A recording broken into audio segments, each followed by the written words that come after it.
All right, guys, our next guest is coming back from a long layoff to take on Alexander Volkov in the main event of his home country, UFC Fight Night Rotterdam. He's won submission of the night 3 times, knockout of the night once, as well as performance of the night and fight of the night bonuses as well. We are very excited to speak to him. He is the skyscraper himself, Stefan Struve. Welcome to the program. How are you today, man?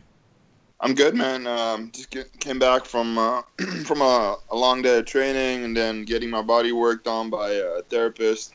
And actually just put my legs in ice water. So just chilling right now. I mean, the big question, Stefan, is obviously you split your time between Amsterdam and South Florida. So where are you joining us from at the moment? And are you looking to finish your training camp in the Netherlands in order to be sort of closer to the fight takes place as it gets closer to fight time? Right now I'm in South Florida. My whole camp has been in South Florida. I came here at the beginning of June. The end of July, I flew to Holland for a week of media, and then I finished here with 5 weeks of training. I pretty much do all my camp in South Florida because I got all the everything I need here: training partners, trainers. The climate's great to train. I love Holland too, but training is much better here for me. So I'm flying home August 25th to fight the week after. So. Very nice, very nice. And I read actually I heard somewhere that you're a bit more motivated in South Florida compared to training in Netherlands. Is that correct?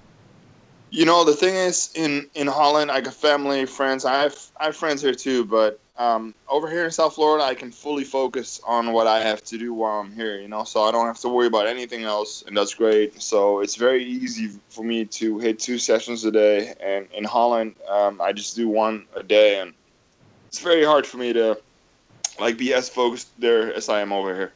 Well, before we talk about your upcoming fight, which everyone's really excited about, we got to say nobody had a bigger night on Twitter than you did after UFC 214. I mean, Jon Jones called out Brock Lesnar, and you made your feelings known about Lesnar's USADA past, and then your timeline exploded. Were you surprised by the reactions to your tweets? No. If you talk about something like that, especially like Lesnar, his fans come from everywhere. So...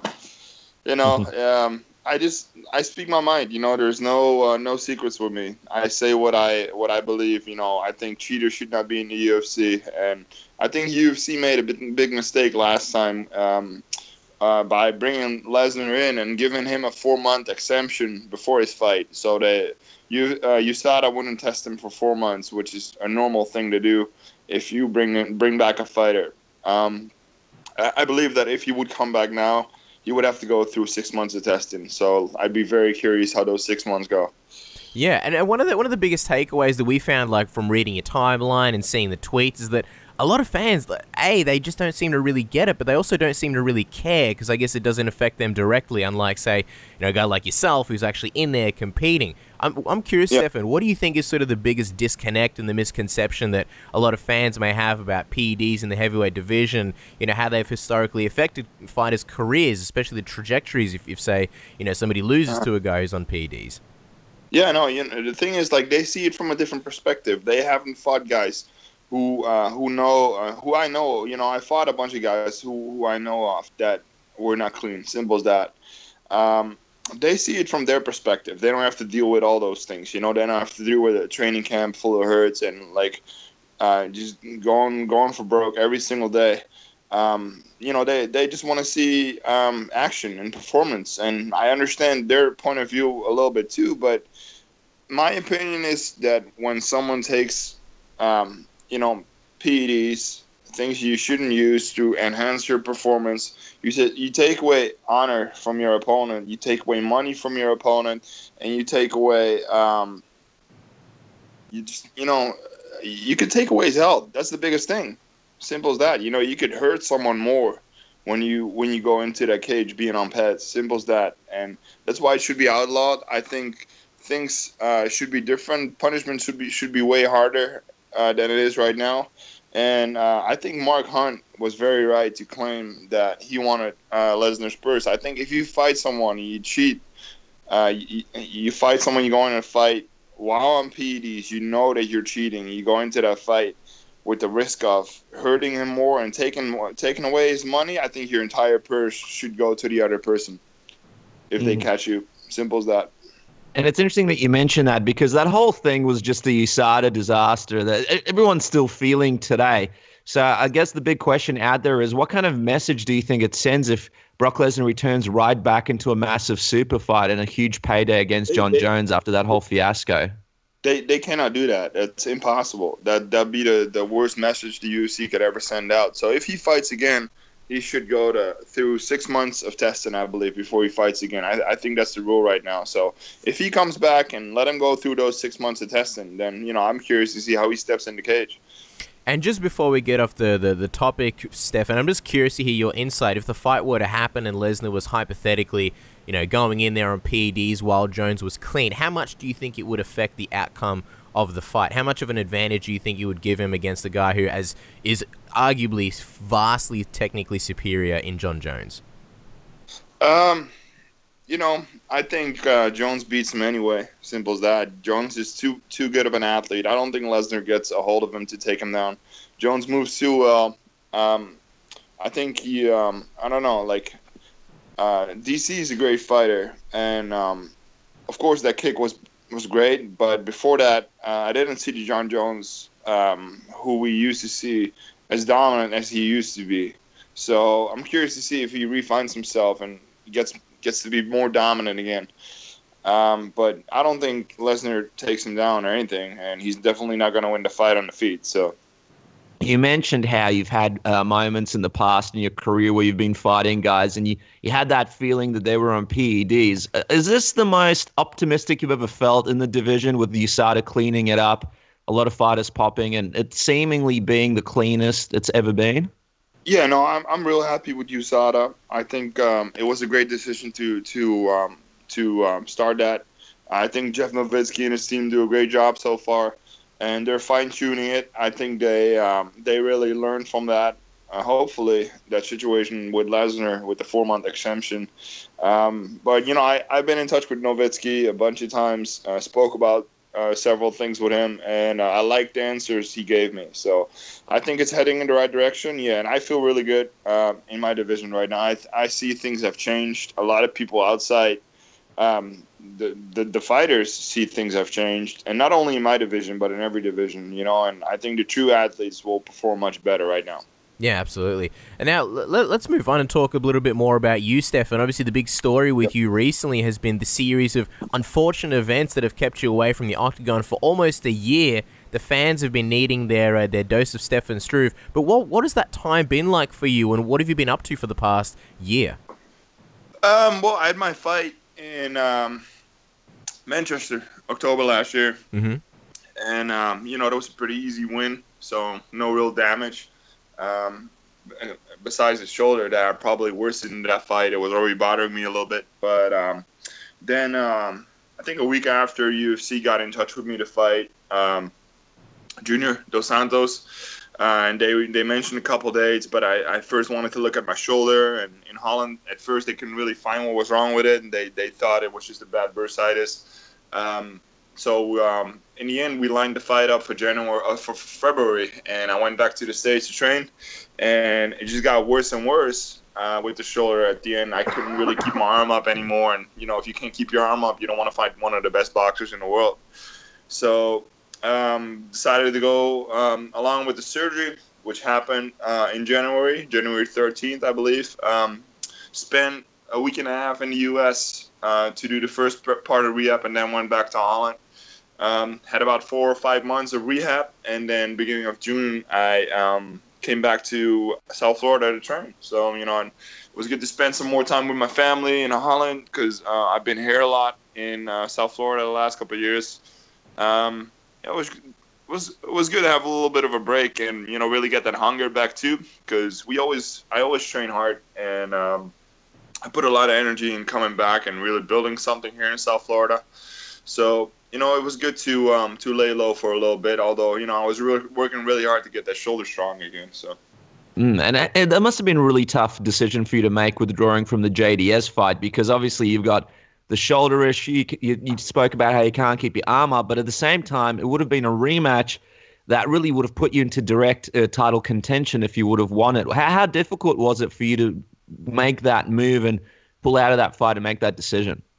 Yeah, super hard decision, and it took me a good couple days to really decide what I was gonna do. I talked about it with the people that are closest to me, what we should do with it. I tried everything, cortisone and other things, but nothing was really helping. So in the end, we made the decision, and I was happy. Once I made the decision, I was happy I did it. But I really wanted to fight bad, especially if you see Dos Santos go on and get a rematch with Stipe, Yeah, it was a tough call, but I'm happy we made it, and this was like my first surgery on a joint I've ever had. So I hope to keep it that, and feeling much better. So. That's good. That's good. Before we move on to the fight, I'm just curious, was it also tough from a financial situation? Because we know surgeries obviously aren't cheap, and when you're away for a year and you're, fighting is what you do, that's how you make a living. Was that tough? Did you have to look for any other kind of work to support yourself, or were you sort of in a comfortable position? It's kind of crazy that you have to ask that question to a professional athlete, right? Right, yeah. So, no, but, I'm pretty good with my money, and I had some good wins the year before. So I'm not a big spender. I don't spend my money on stupid shit. But of course you take that in account too when you make that decision if the fight's gonna go through or not. But in the end I was okay, and it is what it is. I took a little bit of a hit there, but I'm pretty good with my money. So. You're investing in your future. Let's talk about this next big fight coming up against Alexander Volkov. A lot of people are excited about it, but they didn't really know much about Alexander before you took this fight. So tell us, what did you think of Alex as an opponent, and did you know a whole lot about him before this fight was announced? Yeah, no, I've seen him fight. I followed his career in Bellator. He's about the same age. He's a little younger than me. I think this is the first time I'm going to fight someone in the UFC who's actually younger than me. So it's going to be something special. But I follow his career. I think he's a good fighter. He's really getting to the point where he's in his prime, just kind of like me. He was very young when he started, had some losses, learned from it, got better and better. And he's an impressive fighter. He's a good, well-rounded fighter, but I think I am better wherever the fight takes place. That's really my opinion if I break it down. And most people I talk to who break it down for me kind of say the same things I want to hear. So it's, I feel good about it. But he's a good opponent for sure. He's a former champion of 2 other big organizations, and yeah, it's just going to be an interesting matchup. I fought tall guys before, and his style, I think, really plays into my style very well for me. He's a technical kickboxer, and I think if you try and play technical with me on the feet, then it's going to be a bad night for you. I've heard you speak about how he's got a long reach that gives him advantage in a lot of his fights, but in this case, you've got the even bigger reach, so that's obviously going to play to your favor. And let's not forget, here you are making the big comeback, headlining in your home country of the Netherlands. I mean, you've been on Dutch UFC cards before, but never in the main event. What's that like for you? Any extra pressure? No, I just love the opportunity. I love that my friends and family and all the fans in Holland get to see another fight of mine live. It doesn't add any pressure, to be honest with you. You always have to win. Simple as that. And I know that when I go into that cage, I very, very rarely disappoint. The only fight I ever disappointed, in my opinion, was the fight in Australia against Jerry Roshold. But I think people understand now that I was really finding my way back after a long layoff with some serious issues. And I really learned, especially from all those things happening, that this sport is 90% mental. And I already knew that before, but I learned more about it. You can be the best fighter in the gym. You can have all the tools, be the best wrestler, the best grappler, the best kickboxer. I don't care. I know what I bring in that cage. My mindset, I can break anybody. I don't care how good you are. You know what I mean? And that mindset was what I was trying to refine after that long layoff. And I got that back now. So I don't disappoint. So when I headline a card, I know the fans won't be disappointed if they buy a ticket, because they come to see a finish, they order a finish, and a finish is what's going to be served. So simple as that. And just curious, Stefan, how did you find that mindset? Because I feel like it's a really tricky thing to sort of find that balance. We speak to fighters all the time who say that sometimes they have it, sometimes they don't. I guess it's just a little bit spontaneous sometimes. How did you go about finding that mindset? What was the sort of secret that you realized, all right, this is now you're going to see the real Stefan Struve?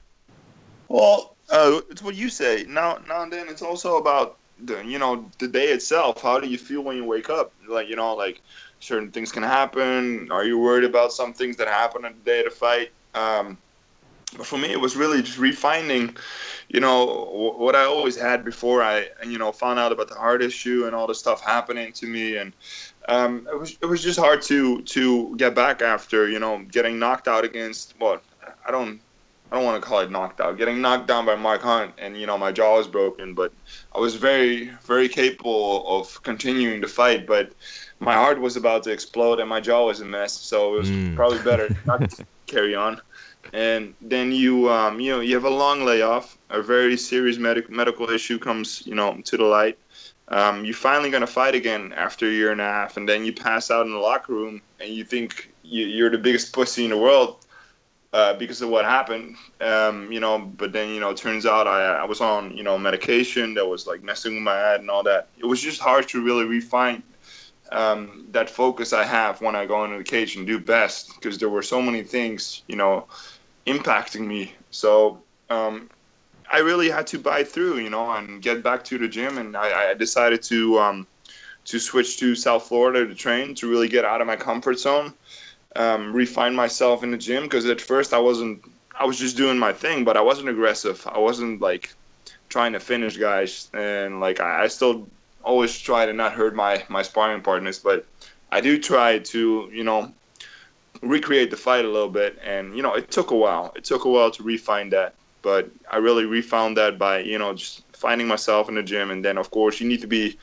a little lucky getting in the cage and just get a couple finish wins again to get that feeling back. And, that's everything that happened, what I just mentioned. And I feel great now, so I can't wait for September 2nd and to have this training camp over, because it's been a long one. It's been a hard one. My legs hurt. I want to go in that cage and take care of business. Simple as that. And I mean, with this new aggressive mindset, how do you see this fight playing out in your mind? Is there a likely scenario that you see it ending? It's going to be a finish no matter what. This is not going to be a 5-rounder. I got better things to do that day than fight for 5 rounds. Simple as that.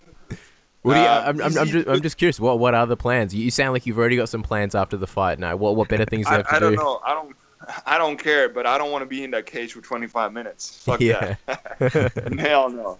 No. Like, my fights usually don't take longer than 1 or 2 rounds. As simple as that. So, no, he's a good opponent. It's going to be a little bit of a chess match when we start. I'm going to figure out his rhythm and figure out his reach. I see him being a little lazy now and then. He gets away with certain things because he's tall, especially in like the Roy Nelson fight, and in the Timothy Johnson fight, he paid for it. And the fights he had before that in M1, the guys weren't good enough to make him pay for it, more than he did in those fights.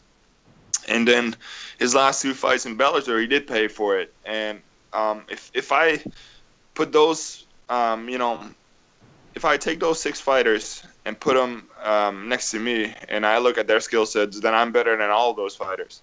And I'll be able to take more advantage of the holes he leaves open, wherever that is, in the stand-up, against the fence, in the clincher, on the ground. I got finishes wherever the fight takes place. So I feel that I'm going to walk him down. I'm going to catch him with something. I'm going to knock him down or take him down and then finish him on the ground. Or maybe he hits the deck and it's already over. We'll see. You never know what kind of finish comes when I go in that cage, because I'm a pretty well-rounded fighter. So we'll see where the finish is going to be. Yeah, and you mentioned how you don't want to obviously be there for 25 minutes. You expect the fight to end a little bit earlier. And I think, like, when people think of Stefan Struve, they think of some of the crazy wars and back and forths that you've had, the exciting fights. It's crazy that you spoke about how you had that period in your life where you looked at yourself as, you know, a pussy, and you had to sort of find yourself again, because you've obviously in the UFC shown tremendous heart. But I feel like as you sort of mature, as you get older, you've been a little bit more calculated in your last few fights. You're not going in there for these crazy wars. You're going in there, you're being more efficient with your skill set. Is that something that you're sort of actively trying to do? And is it hard for a guy like you? Like, do you when you go in there and you have these wars, do you love that? Do you have this sense of feeling alive? And do you have to actively try and stay away from these wars? Or is it just something that kind of happened in the heat of the moment and you were never really looking for those wars? You aren't really looking for those wars, to be honest with you. Nobody really wants to have a huge cut on their forehead or their lip hanging off, you know. Like, I would like to go in that cage and walk out of it without a scratch on my face. But I was very young when I came into the UFC, and pretty much every single guy I faced was stronger than me physically. I had a lot of, you know, filling out to do with my huge frame, and I had a lot to learn also. You know, I had to stay away from certain situations, and now and then I really had to fight my heart out to fight guys that, you know, put me in situations and thought they were going to beat my ass and thought they had me dead. But then I came back from that, and then I killed them. Yeah. But, you know, you learn from that. And I tried to, of course, not put myself in situations anymore where they can take advantage of and then put me in a situation which is really bad for me. So, you know, I got on a lot smarter. You know, I finally found, you know, in my opinion, that I'm using my reach way and way more, just to keep them away from me. You know, it's pretty simple if you fight like that. So, yeah, I think I'm a lot more calculative with my fighting right now, a lot smarter, and I think that's going to pay off, especially since, you know, the heavyweight division's getting older, and I'm nearing my prime. So, yep.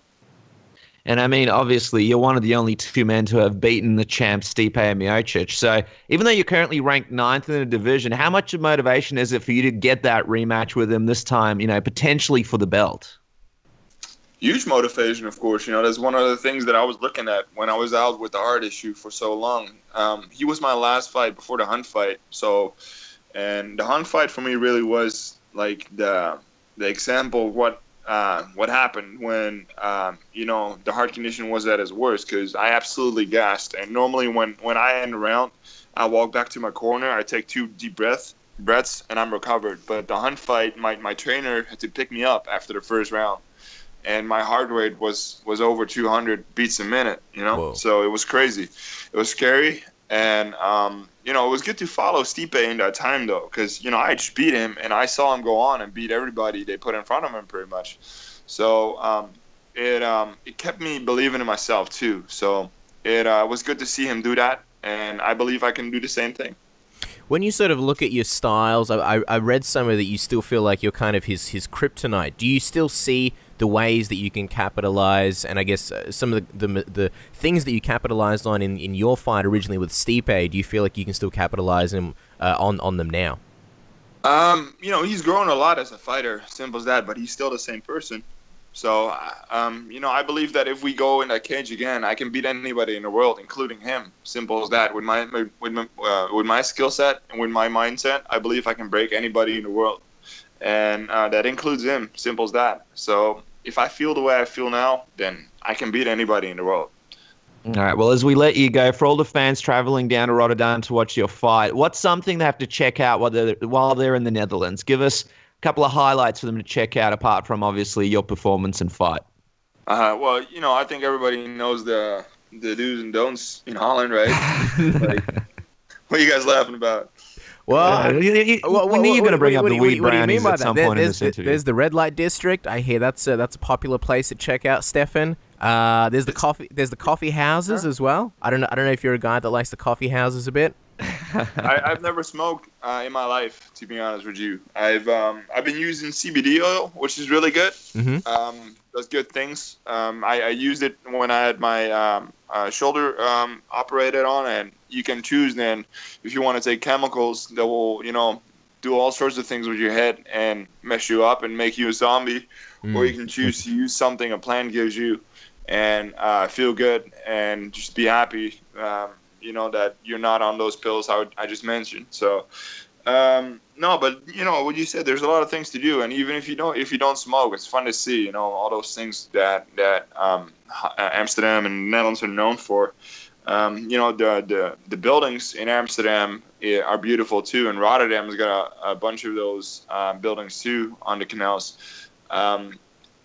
There is all sorts of things to do outside of Amsterdam and Rotterdam too, if you want to go to the countryside and really see the old-fashioned Dutch way of living. But yeah, man, there's always stuff to do. You just gotta look outside of the things that everybody knows about the Netherlands. So. Mm-hmm. Well, there you go, guys. If you're traveling to Netherlands, specifically Rotterdam, on September 2nd, you're going to have a whole lot of fun time. Of course, Stefan Struve takes on Alexander Volkov in the main event of UFC Fight Night 116, UFC Rotterdam. That's going to be the 3rd of September in Australia due to the time difference. And, of course, don't forget to follow the man on Twitter at Stefan Struve and Instagram at Stefan_Struve. Stefan, we hope the leg feels better. We know it's in a bucket of ice right now. It sounds like there'll be no dancing tonight, or maybe for the next couple of days. But good luck in the rest of training camp, and good luck in the fight. And it was a pleasure chatting to you. Really appreciate your time. Thank you so much. Yeah, man. I appreciate you guys having me on, man. Have a great day.